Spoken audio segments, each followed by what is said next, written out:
Well, good morning. I'm Jagendra Rana. The topic for the discussion today is behavioral aspects. Behavioral aspects.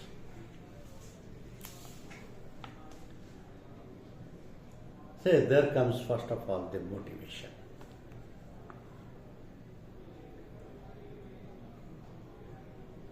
An agent is an independent professional. He cannot wait for someone else to come along and egg him onto action. Others will demand that he perform. He has to feel the urge and drive to perform. Otherwise, he will not do. When a person feels the urge and drive to do, he is said to be motivated. So all action is goal oriented. This means that whatever anyone does is for a purpose. To attain something that will satisfy his needs and give him satisfaction. Thus, motivation is to do related to doers' needs and satisfactions. So, motivation to do includes motivation not to do. The need to relax makes one become inactive at work. Why should an agent want to perform? Why should he be motivated? What needs of his will be fulfilled? The first need would be for money. That need will lead him to complete more and more business. So he may also be wanting to be counted as among the top agents of the branch or the division or the entire country. So that may also lead him to do more and more business.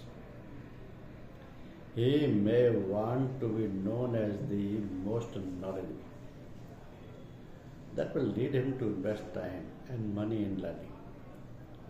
So attending lectures and seminars, etc., that same motivation may also lead him to help and train newcomers into the profession, to write books and articles based on his experience.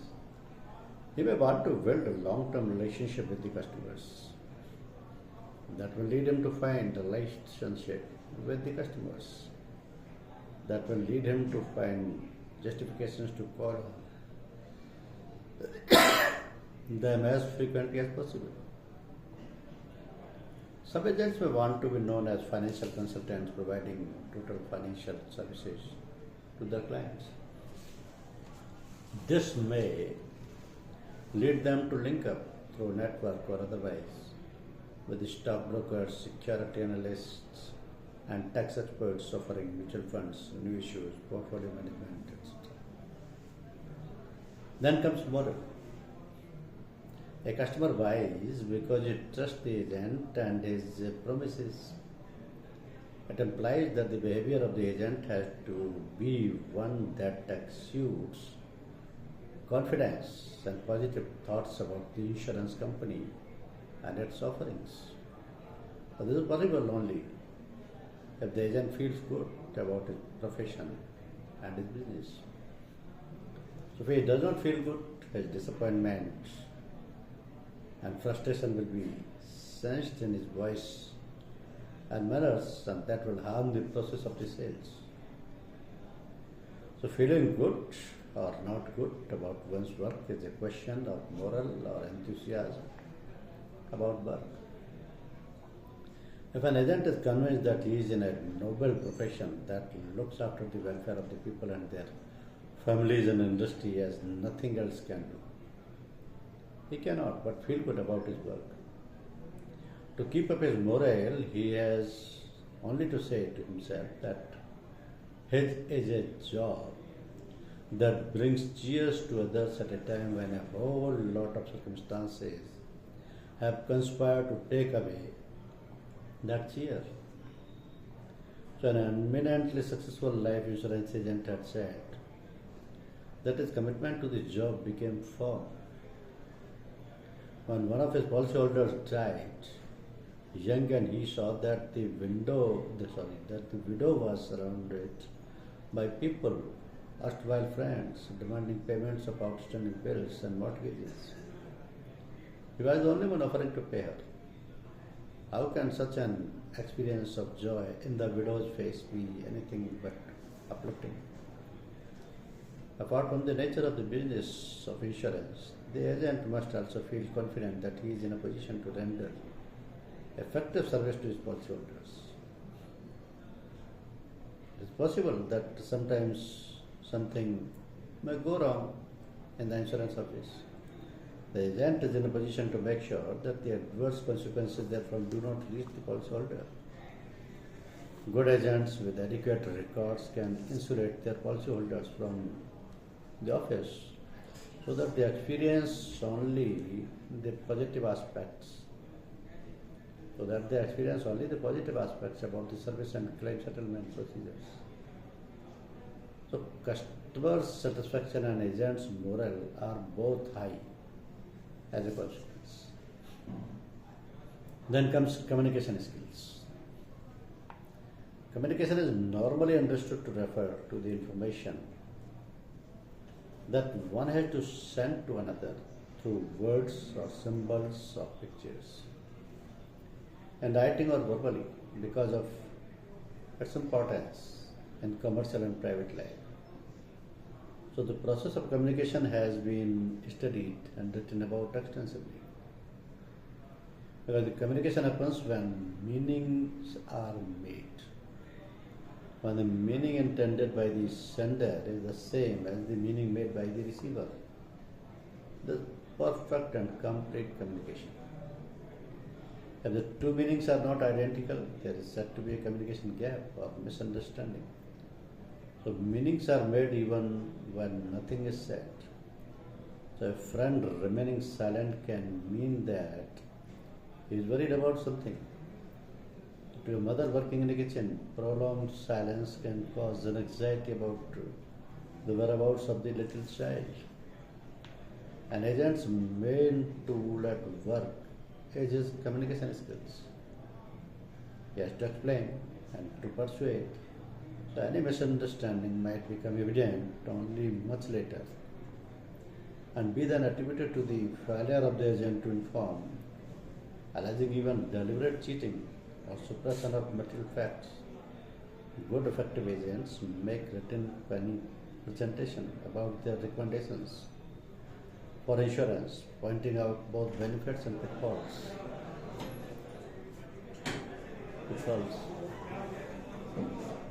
बात करूँगा कोई अच्छे से 1:30 बजे तक आपने बात करूँगी रजिश से 1:30 बजे चल लेंगे फिर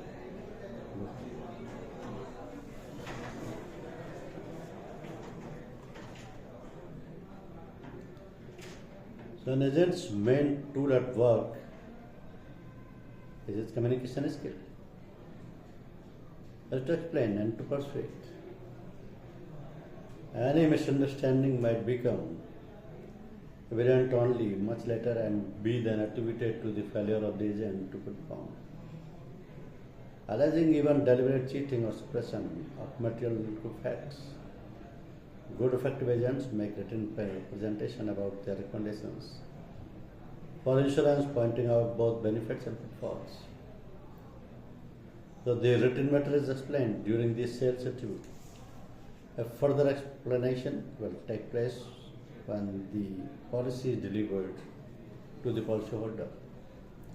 At this time, the agent will make the policyholder go through the important clauses and conditions of the policy, highlighting the implications of the same. So the 7 C's of good written communications are completeness, stating all essential facts anticipating and answering all possible doubts. Courtesy, pleasantly worded, meant to gain goodwill, requesting instead of commanding. Then consideration, keeping in mind the leader's intent, interest, and level of understanding. Clarity, using simple, familiar words, short sentences, avoiding technical jargon and uncommon abbreviations. Conciseness, avoiding superfluous and redundant expressions. Correctness, avoiding complicated imagery and saying directly, leaving no room for imagination. Correctness, particularly with numbers, dates, and references. And then persuasive skills. So persuasion is important in all selling. It is more difficult in insurance selling, as the concept is to be brought and there is nothing tangible which could be shown and sampled before purchase. So the concept has to be examined by the prospect in his own mind on the basis of the words, figures, stories, and mental pictures created by the insurance agent. He has to be convinced on the basis of his own logic and beliefs. It cannot be forced. The insurance agent has to influence the thinking process of the prospect without being able to see it or share it. So the principles are the same as in counseling, where the counselee has to think for himself and decide whether any change in behavior is called for. It is also the case when negotiations try to persuade hijackers to behave differently. The principles include the decision has to be made by the prospect. He cannot be ordered about it. The prospect cannot even be rushed. He will think at his own place. The prospect's feeling, doubts, and anxiety have to be acknowledged and taken seriously. They cannot be ignored or discounted. So to facilitate the prospect thinking, open-ended questions help. Such questions do not have any definite answers and compel one to reason out. The more the prospect talks, the more the agent understands how his mind is working. Do not interrupt the prospects. Do not challenge the prospect's assumption and hypothesis. Help him find out the errors therein. Open-ended questions help. Welcome his objections because they indicate the thought process. Never make him defensive. He will become so if he gets a feeling that his stance or position or ideas are being considered invalid. Do not say that he is wrong. Adopt the yes but technique. Yes but technique. And then analytical ability. The insurance policy being sold to the prospect must meet his requirement. It would be wrong to assume that popular standard plans of insurance would meet everybody's needs. Such variations are more marked in the case of non-life plans. The methods of storage and the nature of the goods stored, the quality of construction and the material used, therein all make the differences to the nature of the risk as well as to the insurance needs. So the prospect will not be able to highlight the relevant facts. He may not even know what is relevant. Only the agent can know what is relevant for the insurance coverage and the premium to be charged. So a casual approach on the part of the agent may lead to an oversight of detail, which may later be interpreted as suppression of material facts, nullifying the cover taken.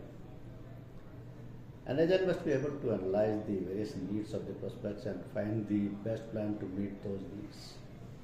And no assumption can be made. A checklist on the points to verify will be useful. It's like the pilot of an aircraft who does not depend on his memory or expertise, but goes through a checklist before takeoff and before landing to ensure that every single system is correctly set for the maneuver. He cannot risk an oversight or accident. An oversight while planning insurance is as serious as in piloting aircraft. So the omission can make the insurance plan non-functional. And the last one is behavior with others.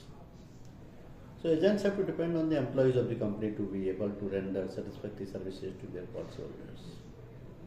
Employees are generally helpful but not always. The difference in behavior may be due to their intrinsic nature and attitudes. So some of them may not be customer oriented. Sometimes systems and procedures are inflexible and the employees may not be in a position to do what is being asked of them. In such situation, it does not help to blame the employee concerned. Very often,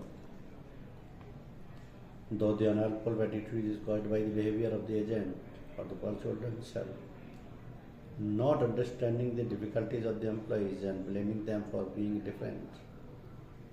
So rigid stances begin.